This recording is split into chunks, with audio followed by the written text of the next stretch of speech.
Bonjour à tous, nous continuons notre lecture de l'Évangile selon saint Marc. Nous sommes arrivés au chapitre 14e, donc nous allons rentrer dans la passion de notre Seigneur Jésus-Christ. Nous allons commencer par une lecture qui est l'onction à Béthanie. Cette lecture a été un témoignage de la communauté du 1er siècle comme un embaument de Jésus avant le passage à la Passion.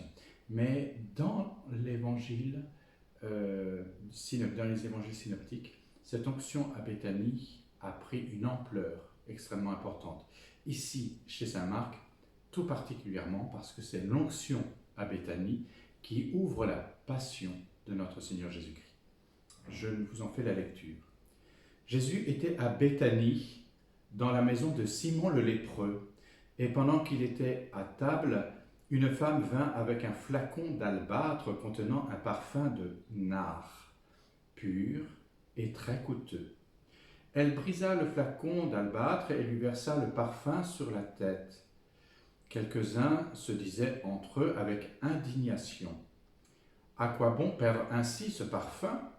On aurait bien pu vendre ce parfum-là, plus de 300 pièces d'argent, et les donner aux pauvres. » Et ils s'irritaient contre elle. Mais Jésus dit: « Laissez-la, pourquoi la tracasser ? C'est une bonne œuvre qu'elle vient d'accomplir à mon égard. Des pauvres, en effet, vous en aurez toujours avec vous, et quand vous voulez, vous pouvez leur faire du bien. Mais moi, vous ne m'avez pas pour toujours. Ce qu'elle pouvait faire, elle l'a fait d'avance. Elle a parfumé mon corps pour l'ensevelissement. En vérité, je vous le déclare, partout où sera proclamé l'Évangile dans le monde entier, on racontera aussi, en souvenir d'elle, ce qu'elle a fait. » Donc, vous voyez, c'est un texte dont la chute n'est pas attendue. Jésus était à Béthanie, ce qui n'est pas étonnant chez Marc, puisque tous les soirs de la Semaine Sainte, il va à Béthanie. Mais là, on sait qu'il est à Béthanie, dans la maison de Simon le lépreux. C'est un surnom, certainement dû à sa guérison, mais c'est lui qui les reçoit, et ils étaient à table, donc il les reçoit à manger. Et on dit qu'une femme vint avec un flacon d'albâtre, contenant un parfum de nard, alors, en plus c'est avec les adjectifs pur et très coûteux, donc c'est un produit de luxe. Et il nous est même dit que ça valait 300 pièces d'argent. C'est le salaire de 30 jours de travail pour un ouvrier agricole. Jésus sera vendu par Judas. Et vous savez que, alors, c'est pas dit chez saint Marc, c'est pas la tradition de saint Marc, l'attention, je prends du recul. On sait qu'il l'a vendu pour 30 pièces d'argent, 300 pièces pour ce parfum, 30 pièces pour Jésus. C'était le prix d'un esclave. Si vous vouliez un esclave, il fallait avoir 30 pièces d'argent.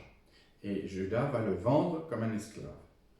Alors, aux disciples, les disciples ont une réaction qui est peut-être ce qui serait la nôtre peut-être, en disant on vient de faire juste avant l'éloge de cette veuve qui fait une obole, enfin qui verse au tronc du temple, et comme elle donne tout son argent avec quelques piécettes, cette femme aurait eu besoin davantage de cet argent-là. Et peut-être que les disciples commencent à comprendre l'amour du prochain. Et donc, ils commencent ils s'irritent, parce que vous avez vu, c'est quand même très fort. Ça commence par l'indignation, quand même, et puis, à la fin, ils commencent à s'irriter contre cette femme qui perturbe en fait le repas. Et Jésus va intervenir. Mais il va intervenir parce que c'est lui, chez saint Marc, qui nous introduit dans la passion. C'est Jésus qui se livre, même s'il est livré par Judas, c'est lui qui se livre. Et c'est quelque chose de très important dans le message du 1er siècle de saint Marc. Et il pose la question, laissez-la, pourquoi la tracasser? C'est une bonne œuvre qu'elle vient de faire. Oindre sa tête, c'est une bonne œuvre. C'est-à-dire que avoir l'onction, c'est Christelle qui donne le Christ, et c'est reconnaître qu'il est le Christ. Puisqu'elle oint sa tête, c'est pas le corps, c'est la tête. Et la tête, c'est l'onction du Christ. Et ensuite, pour la question des pauvres, il dit, vous en aurez toujours, et quand vous voulez, vous pouvez leur faire du bien. C'est même conseillé apparemment. Mais moi, vous ne m'aurez pas toujours. Là, il introduit la passion, vous voyez. Ce qu'elle pouvait faire, elle l'a fait d'avance. Et alors là, vraiment, elle a parfumé mon corps pour l'ensevelissement. Donc, cette onction est l'embaumement du cadavre. C'est l'embaumement du mort que sera Jésus. Elle le fait déjà par avance. Et Jésus met ici le geste de la femme en relation avec le drame qui se prépare. Marc place ce récit tout au début des récits de la Passion. La femme rend un hommage à Jésus et Marc va souligner que c'est par la Passion et la résurrection que cette onction prend tout son sens.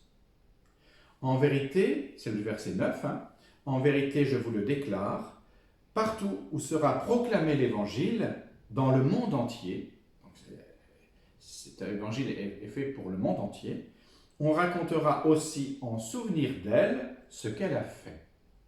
Et donc, c'est l'introduction à la passion du Christ qui se fait par un parfum de luxe sur la tête de notre Seigneur Jésus-Christ et qu'elle parfume précieusement lui qui va être bafoué, outragé et tué. Pour que ce geste se réfère à la passion, ce geste de la femme entre dans l'exposé de cette bonne nouvelle pour toutes les nations. Et à chaque fois qu'on proclame l'Évangile, on se souviendra d'elle. Alors on continue ce parcours sur chapitre 14, au verset 10 et 11, nous avons la trahison de Judas. Judas Iscariote, l'un des 12, s'en alla chez les grands prêtres pour leur livrer Jésus. À cette nouvelle, ils se réjouirent et promirent de lui donner de l'argent. Et Judas cherchait comment il le livrerait au bon moment. Nous avons ici un personnage qui s'appelle Judas Iscariote. On sait 3 choses chez saint Marc. Que c'est l'un des 12 et qu'il s'en alla chez les grands prêtres pour leur livrer Jésus. C'est lui qui livre Jésus. Et il va le livrer pour de l'argent. Vous voyez qu'ici, les 30 pièces d'argent, on n'a pas. Chez saint Marc, vous n'aurez pas la trace des 30. Ce n'est pas chez lui que vous l'aurez. Vous verrez que, et je vous dis ça tout de suite, quand vous rentrez dans la passion selon saint Marc, effacez tout ce que vous savez de la passion de Jésus. Tout de suite. Parce que si vous n'effacez pas vos connaissances sur la passion de Jésus que vous avez par saint Luc, que vous avez par Matthieu, ou surtout que vous avez par saint Jean, si vous n'effacez pas ça, vous ne pouvez pas rentrer dans le message évangélique de saint Marc. Il faut tout de suite effacer et se dépouiller même de nos connaissances sur cette passion. Vous avez la trahison de Judas ici. Judas Iscariote. On rappelle à chaque fois que c'est l'un des 12. Et regardez avec le verset des grands prêtres, verset 2 du chapitre 14. Les grands prêtres et les scribes cherchaient comment arrêter Jésus par ruse pour le tuer. Et ici, c'est lui qui va chez les grands prêtres pour leur livrer Jésus. Et Judas cherchait comment il le livrerait au bon moment. Donc, il va prendre sur lui, Judas, la question des grands prêtres qui était « mais comment arrêter Jésus par ruse pour le tuer ?» Et lui, il va chercher comment, et donc il prend la question, il va le livrer, et à quel moment, quand et où. Alors, ce qui est important, peut-être étonnant, c'est que c'est le nom de Iscariote. On sait que c'est le surnom du père de Judas. qui était originaire de Kériot. Alors Iskériot, ça veut dire peut-être qu'il est de ce pays au sud de la Palestine. Le problème, c'est que les archéologues n'ont toujours pas trouvé cette ville. Et cette ville qu'ils ont retrouvée, elle ne datait pas de Jésus, elle est plus récente. Donc on ne sait pas ce que veut dire Judas Iscariote. Il y a un problème de traduction. Iscariote, ce que ça ne veut pas dire, si on retire le i, ça fait Scariot, Scarius. Et Scarius, on sait ce que c'est par contre. Le Scarius, c'est celui qui est le porteur de la dague. C'est quelqu'un qui appartenait à la communauté des Sicaires. Hein, et quand il est, au chapitre 1, appelé parmi les 12, on dit qu'il y a Simon le Zélote et Judas Iscariote. Simon le Zélote du parti armé et Judas Iscariote, celui qui porte le poignard. Hein. Et là, c'est ceux qui font de la résistance armée contre les Romains. Ce qui est une explication d'ailleurs actuellement pour comprendre cette trahison de Judas. Jésus s'est refusé de lutter contre les Romains en tant que Messie roi. Et pourtant, c'est pour ça qu'il sera tué. Mais il n'a pas pris les armes, il n'a pas appelé à prendre les armes contre les Romains. Ça, c'est clair, net et précis. C'est pas ça. Mais, en tout cas, pas dans ce monde, pas par ce monde. Pas dans ce monde.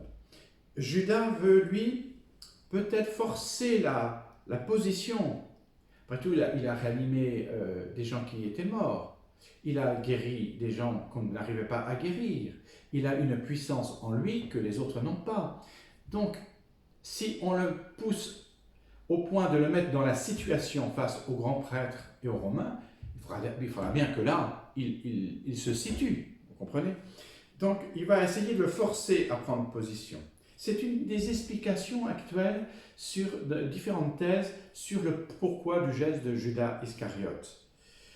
Et ce qui explique son total désespoir une fois que Jésus va être crucifié, c'est que il s'aperçoit qu'il a échoué, qu'il n'aurait pas dû forcer la main de Jésus. Mais ce total désespoir, ce moment de la passion, là je suis en train de faire une diversion, parce que ce n'est pas chez saint Marc. Saint Marc, en fait, par rapport à Judas, est très discret sur sa personnalité. Il le mentionne comme le dernier des 12. C'est le dernier de la liste. Et Marc ne s'intéresse pas du tout au personnage de Judas. C'est celui qui le livre, il a eu de l'argent pour cela, c'est tout ce qu'on sait. Et pour Marc, Judas ne peut pas comprendre ce qu'est le Messie souffrant et mourant. Il ne peut pas comprendre son message, puisqu'il va souffrir, il va ressusciter pour sauver la multitude. Il ne peut pas comprendre ce message. C'est pour ça qu'il ne va pas s'intéresser vraiment à Judas. Et son acte a été une vraie souffrance pour les 12. Et on va voir cette souffrance. Il a été quand même choisi par Dieu, choisi par Jésus.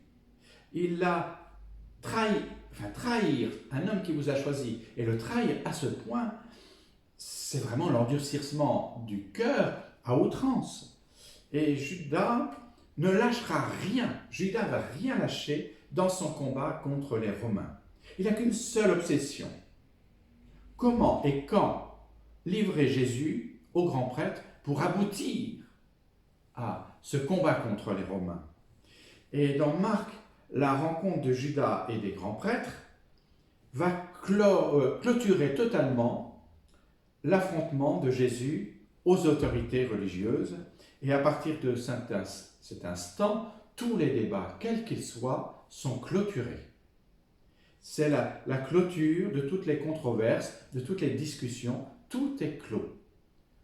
Il sera tué, car ils l'ont déjà décidé. Et va commencer donc,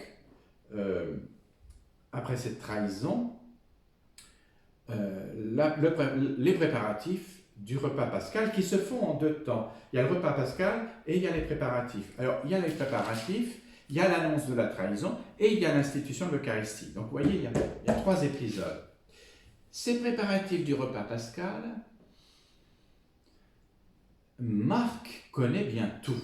même les codes que Jésus a donnés pour trouver la salle et pour pouvoir célébrer le repas. Pour qu'il le sache à ce point, fort est parié qu'il connaissait quelqu'un qui y était, ou que, peut-être par Saint-Pierre, ou peut-être que lui y était dans cette salle. Donc, il sait tout. Il sait même des choses que vous ne savez pas. Il sait comment reconnaître la personne qui va pouvoir le conduire au maître de maison et lui indiquer la salle. Vous voyez? Ce sera un homme qui va porter une cruche d'eau. Ça ne se peut pas. Il n'y a que les femmes qui portent les cruches d'eau. Si un homme porte une cruche d'eau, c'est qu'il y a un code. Voilà. Et ça, Jésus avait tout prévu, il le sait. Il va le dire aux disciples. Mais pour qu'on sache le code de la cruche d'eau, il faut qu'il soit du groupe quand même qui ont été au repas. Hein. Le premier jour des pains sans levain, où l'on immolait la Pâque, c'est-à-dire les agneaux au temple, hein, ses disciples lui disent « Où veux-tu que nous allions faire les préparatifs pour que tu manges la Pâque ?» Il leur envoie 2 de ses disciples et leur dit « Allez à la ville, un homme viendra à votre rencontre portant une cruche d'eau, suivez-le, et là où il entrera, dites au propriétaire, le maître dit, où est ma salle où je vais manger la Pâque avec mes disciples? Et lui vous montrera la pièce du haut, vaste, garnie, toute prête. C'est là que vous ferez les préparatifs pour nous. Les disciples partirent et allèrent à la ville. Ils trouvèrent tout comme il leur avait dit, et ils préparèrent la Pâque.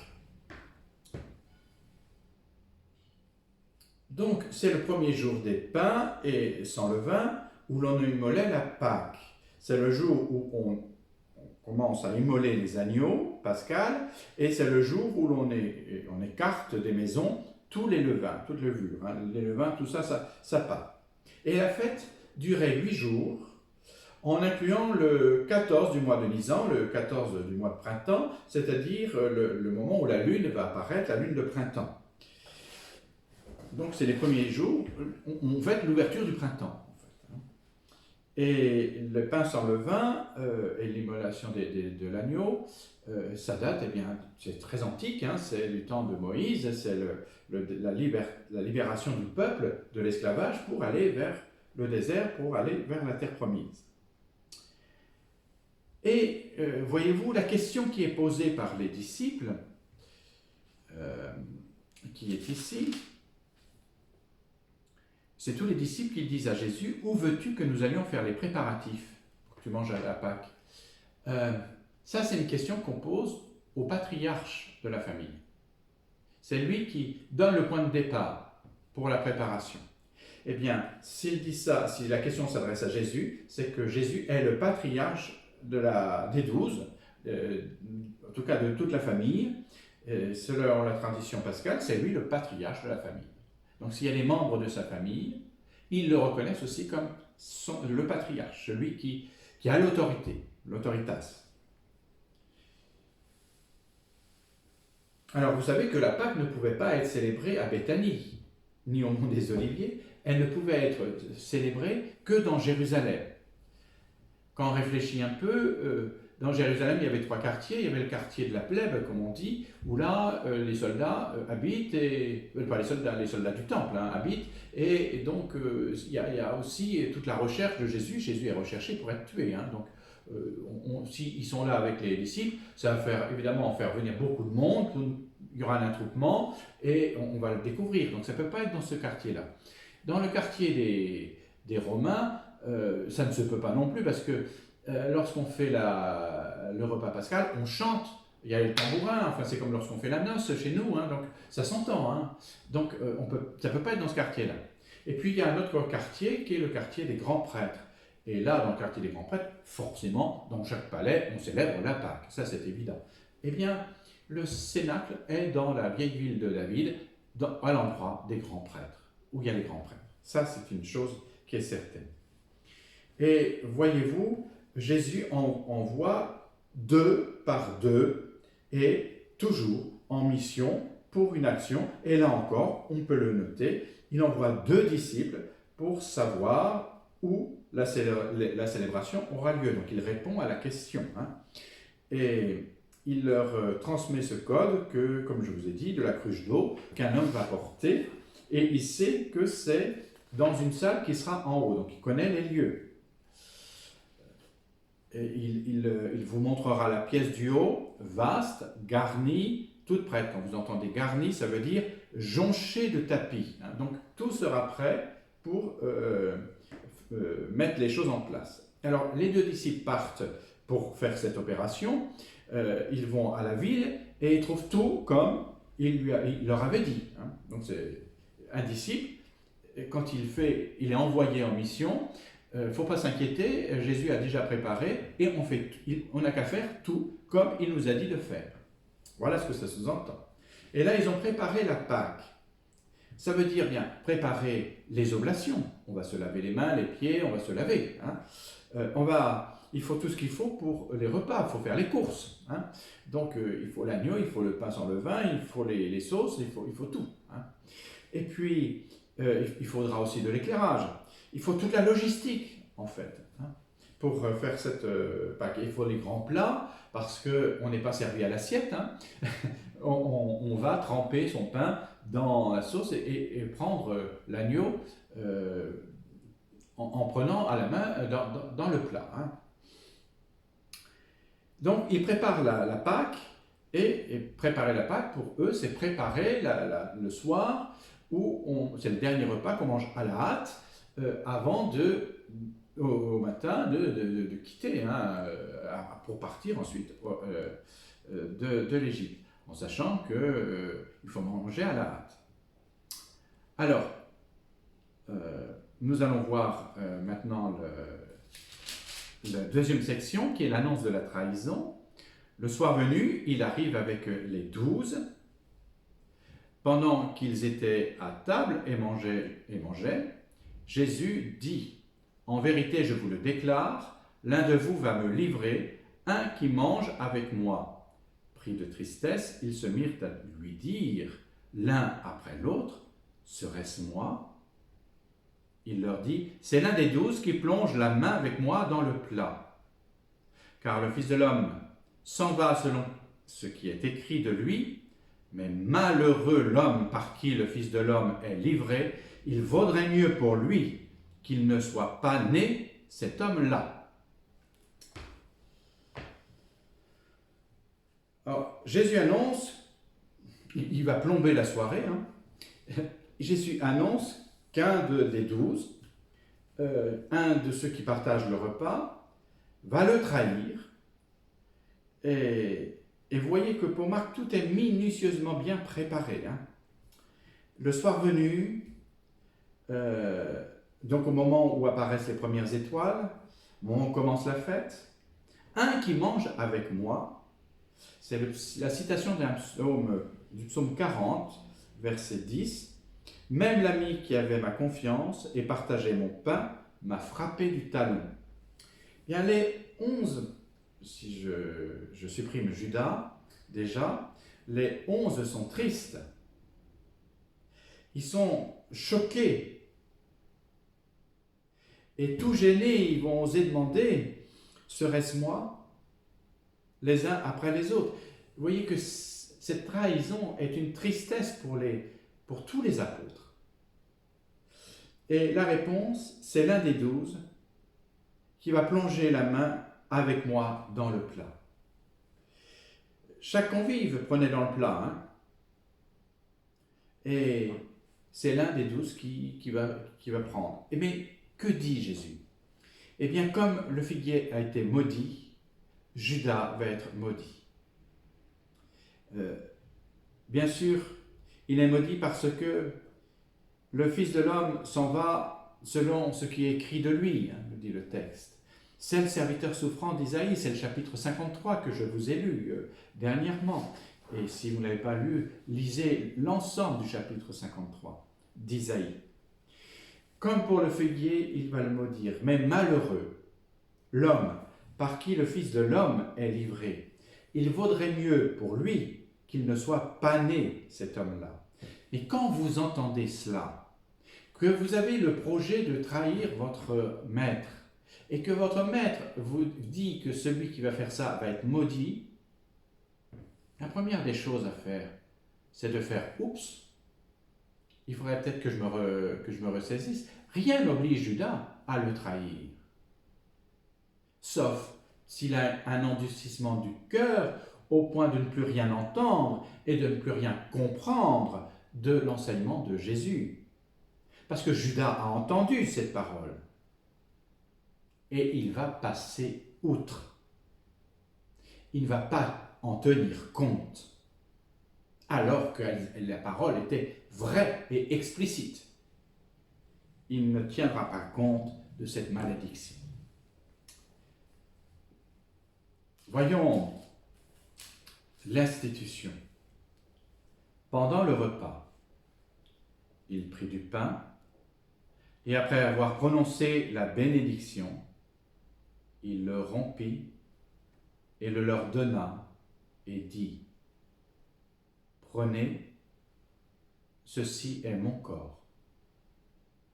Puis il prit une coupe et après avoir rendu grâce, il la leur donna et ils en burent tous. Et il leur a dit : Ceci est mon sang, le sang de l'alliance, versé pour la multitude. En vérité, je vous le déclare, jamais plus je ne boirai du fruit de la vigne jusqu'au jour où je le boirai nouveau dans le royaume de Dieu. On connaît évidemment les 4 verbes qui sont toujours très émouvants. Il prit du pain, il prononça la bénédiction, il bénit, il le rompit et le donna. Et il dit : Prenez, ceci est mon corps. On reconnaît les paroles même de l'institution de l'Eucharistie.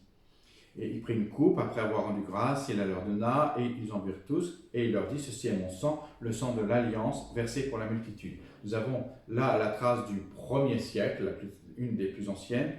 Ce n'est pas la plus ancienne, hein. Chez saint Paul, on a encore plus ancien. Mais là, on a vraiment l'antique parole de l'institution. Et ce qui est à voir surtout, c'est la finale de cette parole. En vérité, je vous le déclare, jamais plus je ne boirai du fruit de la vigne, jusqu'au jour où je boirai nouveau dans le royaume des cieux. Le royaume des cieux est présenté ici comme le banquet messianique. Et Jésus apprend à ses disciples le sens de sa vie. Le message, c'est le don total de soi. Les premiers chrétiens, la première communauté, ont vite compris que l'acte de donner était inséparable de l'acte de se donner.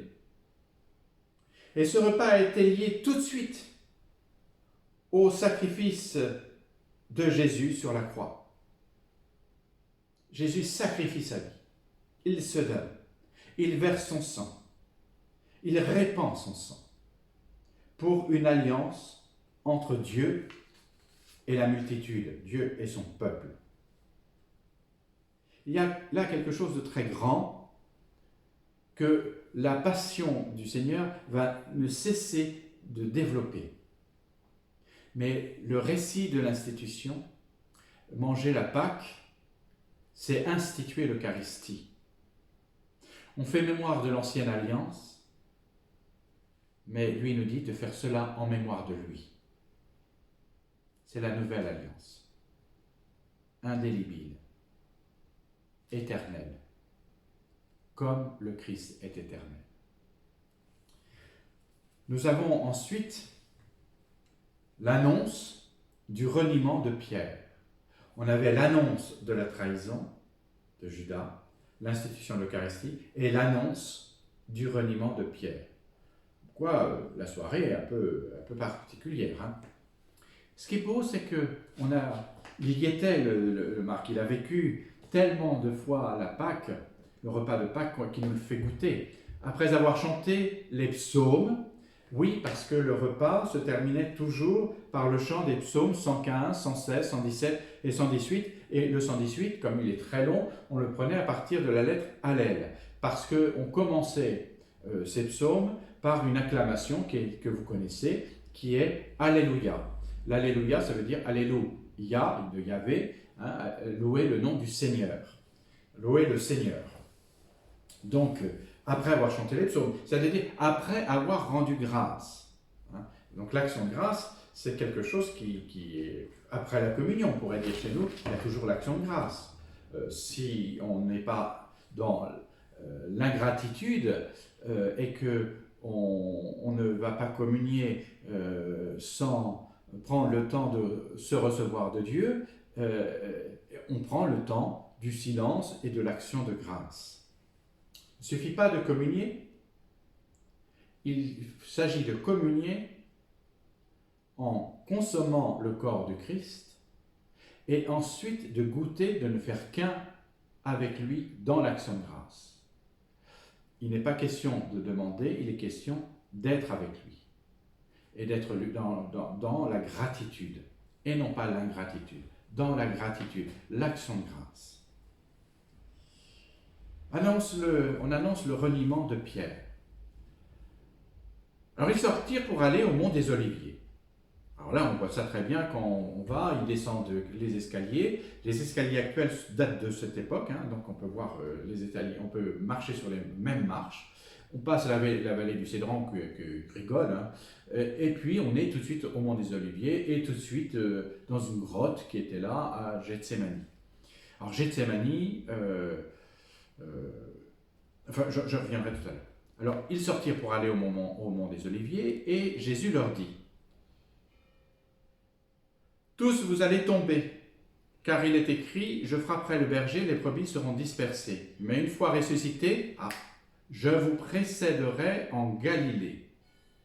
Pierre lui dit, même si tous tombent, eh bien, pas moi. Jésus lui dit, en vérité, je te le déclare, toi aujourd'hui, cette nuit même, avant que le coq chante 2 fois, toi tu m'auras renié 3 fois. Mais lui affirmait de plus belle, même s'il faut que je meure avec toi, non, je ne te renierai pas. Et tous en disaient autant. Donc ils sont remontés, les disciples. Hein. Ils savent qu'il est sur le point d'être condamné, et peut-être qu'il va mourir, mais on sera avec toi, Seigneur. On sera avec toi. On voit que Jésus leur dit, vous allez tous tomber. Rappelez-vous, tomber, la chute, quand il y avait eu ne scandalisez pas les plus faibles. C'est le même mot. Vous allez être scandalisés, vous allez être choqués. Hein. Donc, car il est écrit, le berger, je frapperai le berger, les brebis seront dispersées. Ça, c'est Zacharie, chapitre 13, verset 7. Frappe le berger, les brebis seront dispersées. 13, 7 de Zacharie. Mais, alors là, important, parce que c'est typique de Marc. On n'a pas ça dans d'autres évangiles. Toute la résurrection, ça se passera en Galilée. Il n'y a pas d'apparition au 11 à Jérusalem, c'est en Galilée. Donc, mais une fois ressuscité, je vous précéderai en Galilée. Il y a une autre tradition dans les copies, quand on fait de l'archéologie du texte, je vous conduirai en Galilée. Je vous précéderai, je vous conduirai en Galilée. Si les disciples sont dispersés, ça donne une note d'espérance. Qu'on puisse entrevoir qu'après l'épreuve, le ressuscité se manifestera en premier en Galilée. Là, on voit déjà un retour. Enfin, c'est quand même une espérance. Et alors, la réaction de Pierre, même si tous tombent, moi non, je serai avec toi, pas moi. Et Jésus lui dit la fameuse phrase qu'on connaît, avant que le coq chante 2 fois, tu ne m'auras renié 3 fois. Mais Pierre la conteste. C'est le secrétaire de Saint-Pierre. Hein. Donc, il sait qu'il a contesté. Et il dit, Même s'il faut que je meure avec toi, mais je ne te renierai pas. Et je ne te renierai pas. Ça va aller avec la renonciation. Et ce qui est intéressant, c'est Pierre, mais qui parle au nom de tous et avec tous. Vous voyez, les 10 autres en disaient autant. Hein. Ce qui est clair ici, c'est que toute l'humanité, tous les hommes sont incapables de prendre un engagement définitif pour suivre Jésus. L'alliance nouvelle est scellée par le fait d'avoir bu le vin comme le sang du Christ. Mais seule l'obéissance de Jésus va faire naître cette alliance. Vous voyez, Marc souligne ici l'incapacité humaine à tenir cette alliance. La trahison de Judas, le reniement de Pierre, la dispersion des 10. Ça va montrer que seule l'obéissance de Jésus aura le dernier mot. Si l'alliance nouvelle est si forte, et qu'elle est plus forte, je dirais, que celle du Sinaï avec Moïse, c'est qu'elle n'est pas conditionnée par l'obéissance d'un peuple, mais par l'obéissance de Jésus seul. Donc à Gethsémani, il y a un gros enjeu. Jésus doit accepter la volonté du Père. Car l'alliance ne peut se faire que par Jésus. L'humain, il ne le fait même pas par ses mérites. Il ne le fait surtout pas par ses efforts, car à chaque fois, il tombe, il chute. Voyons ce texte important de Gethsémani, c'est le chapitre 14, versets 32 à 42. Il y a là à la fois le moment de la prière triste de Jésus, qui est devant sa coupe de souffrance, et il y a là le lieu de l'arrestation. Gethsémani, c'est à la fois la prière de Jésus et c'est à la fois le lieu de son arrestation. Là, on rentre déjà dans la passion. Ils arrivent à un domaine du nom de Gethsémani. Gethsémani, je vous dis tout de suite, en hébreu, ça veut dire un pressoir à huile. On est au mont des Oliviers, c'est une oliveraie. Dans une oliveraie, il y a un pressoir à huile, c'est pas très étonnant. C'est le lieu du pressoir à huile, Gethsémani. Et il dit à ses disciples, « Restez ici pendant que je prierai. » Il emmène avec lui Pierre, Jacques et Jean. Et il commença à ressentir frayeur et angoisse. Il leur dit, « Mon âme est triste à en mourir. Demeurez ici et veillez. » Et allant un peu plus loin, il tombait à terre et priait pour que, si possible, cette heure passât loin de lui. Il disait, « Abba, Père, à toi tout est possible, écarte de moi cette coupe. Pourtant non pas ce que je veux, mais ce que tu veux. » Il vient et les trouve en train de dormir. Il dit à Pierre, « Simon, tu dors? Tu n'as pas eu la force de veiller 1 heure? Veillez et priez afin de ne pas tomber au pouvoir de la tentation. L'esprit est plein d'ardeur, mais la chair est faible. » De nouveau, il s'éloigna et pria en répétant les mêmes paroles. Puis de nouveau, il vint et les trouva en train de dormir, car leurs yeux étaient appesantis, et ils ne savaient que lui dire. Pour la 3e fois, il vient, il leur dit, « Continuez à dormir et reposez-vous. » C'en est fait. L'heure est venue. Voici que le Fils de l'homme est livré aux mains des pécheurs. Levez-vous, allons, voici qu'est arrivé celui qui me livre. Au même instant, comme il parlait encore, survient Judas, l'un des 12, avec une troupe armée. J'arrête là, mais vous voyez que tout s'enchaîne. Donc ils arrivent à un domaine du nom de Gethsémani. Je vous dis tout de suite que Gethsémani, je vous ai dit que c'était le pressoir à huile, hein. C'est le lieu de l'agonie, c'est le lieu de l'église de l'agonie et de l'église des nations, hein, quand on y va, on visite. C'est le lieu où Jésus a fait couler de la sueur et du sang. Ici, ce n'est pas dit, mais il dit qu'il est triste à mourir. Donc, il est déjà dans l'extrémité de la gravitas.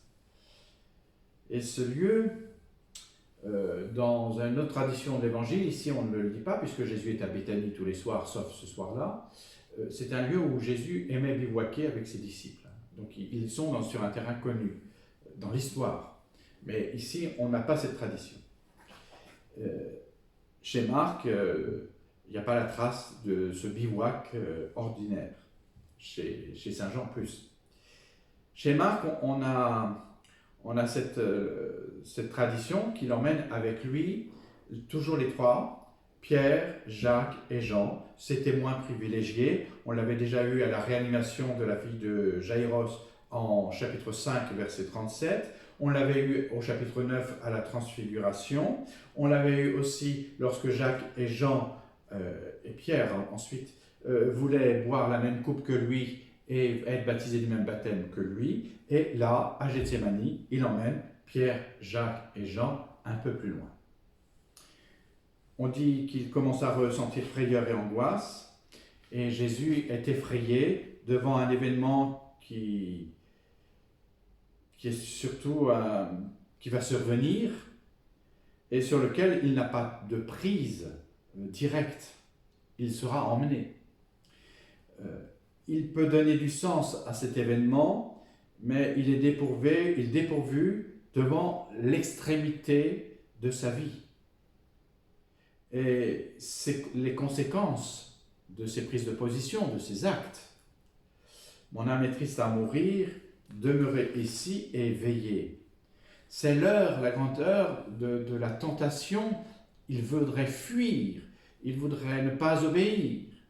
Il va même un peu plus loin, il va tomber à terre. Il priait pour que, si possible, cette heure puisse être loin de lui. Cette heure, ce n'est pas une question de temps, mais et ça exprime le contenu de cette heure qui approche et qui est l'heure de la passion, de la souffrance.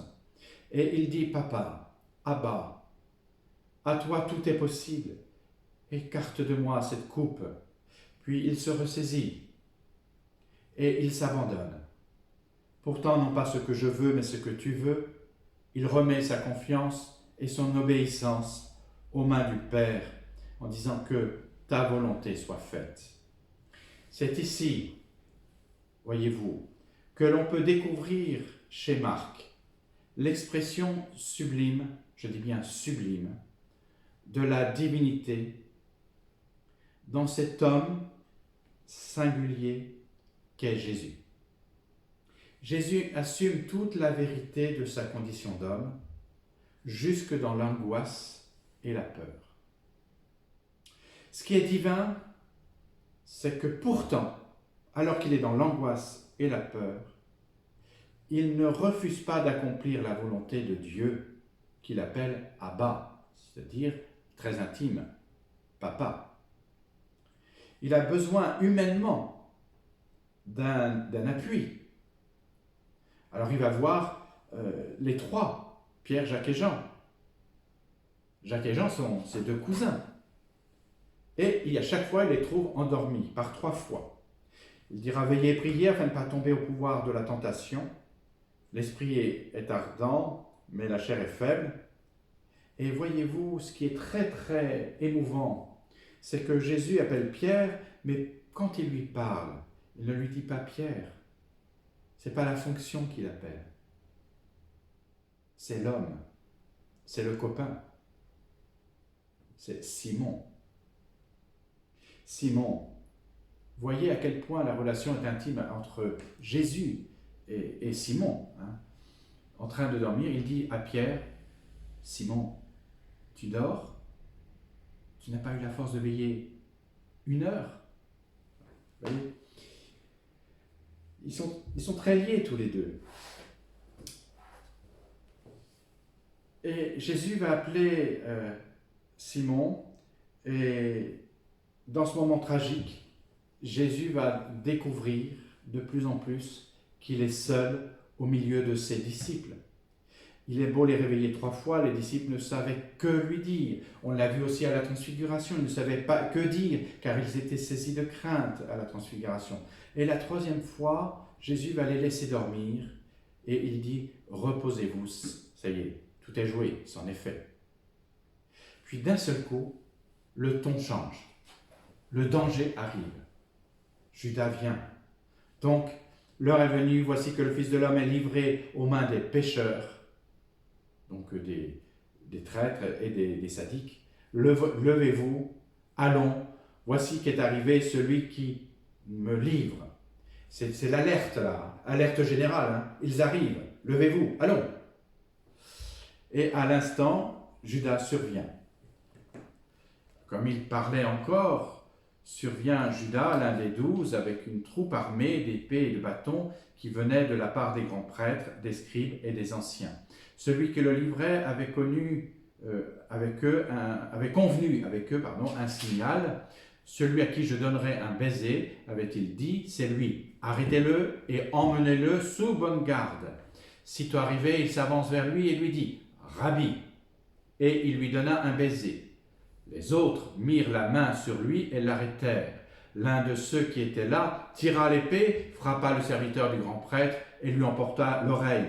Prenant la parole, Jésus leur dit, comme pour un bandit, vous êtes partis avec des épées et des bâtons pour vous saisir de moi. Chaque jour, j'étais parmi vous dans le temple à enseigner, et vous ne m'avez pas arrêté, mais c'est pour que les Écritures soient accomplies. Et tous l'abandonnèrent et ils prirent la fuite. Un jeune homme le suivait, n'ayant qu'un drap sur le corps. On l'arrête, mais lui, lâchant le drap, s'enfuit tout nu. Nous avons donc cette arrestation. Le signal de désignation pour désigner Jésus, c'est un baiser, ce qui est courant entre un disciple et un maître, hein, c'est la salutation ordinaire. Et c'est Judas qui donne l'ordre de l'arrestation, hein. Ce sera lui, c'est lui, arrêtez-le et emmenez-le sous bonne garde. Et l'effet, c'est qu'il s'avance vers Jésus, lui donne un baiser, et il lui dit de manière ironique, Rabbi, c'est-à-dire maître, et il va aller jusqu'à donner ce titre familier de Rabbi pour mieux le désigner. Et dans ce chapitre 14, il faut savoir que Marc fait dire à Jésus 3 références à l'Écriture. Au verset 21, il annonce la trahison.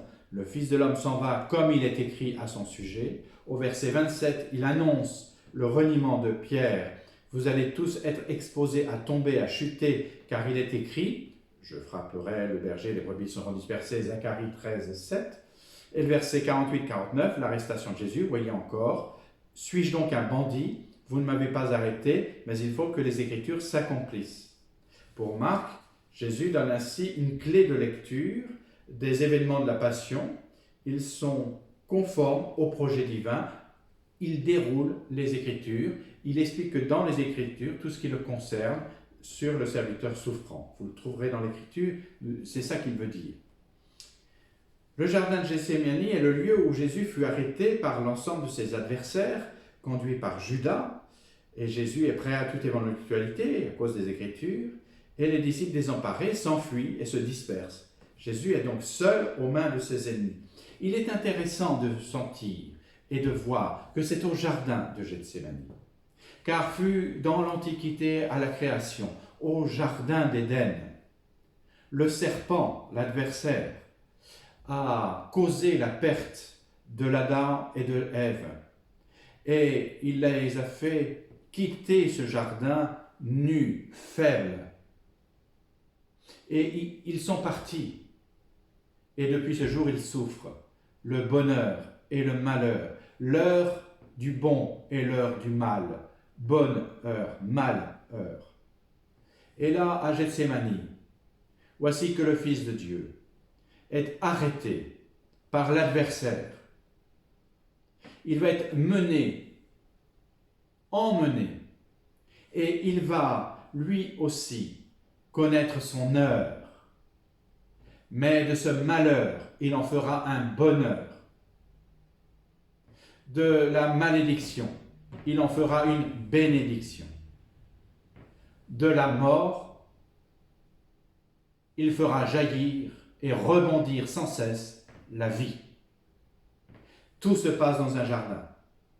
Le jardin du paradis, le jardin d'Éden, le jardin du pressoir, de la croix, de la mort, de ce passage de ces olives à cette huile que nous retrouvons dans tous les sacrements, cette huile qui fait de nous d'autres Christ, ce pressoir de Gethsémani, c'est le passage de la loi de Moïse à la foi en Jésus-Christ. Le fait qu'il soit arrêté ici, ça en dit bien plus long chez saint Marc. Bien plus long. Et le jeune homme qui le suit, c'est peut-être nous, mais on ne peut pas le suivre par nos forces. On se ferait arrêter tout de suite si on n'a pas la force du Saint-Esprit.